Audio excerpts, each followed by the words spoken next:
Pa so suhe in utrujene oči danes pogostejši pojav kot recimo včasih? Zaradi sodobnega načina življenja se pogostnost bolezni povečuje.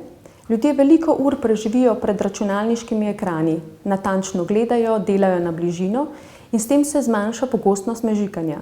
Če normalno mežikamo na 3 do 4 sekunde, se pri bližinskem natančnem gledanju mežikanje upočasni, pomežiknemo enkrat na 10 do 12 sekund.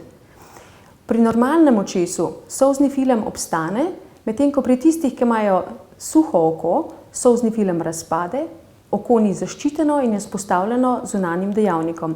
In če mi ne pomežiknemo, oko postane utrujeno, pokažejo se simptomi suhega očesa, oči postanejo utrujene, boleče, rdeče.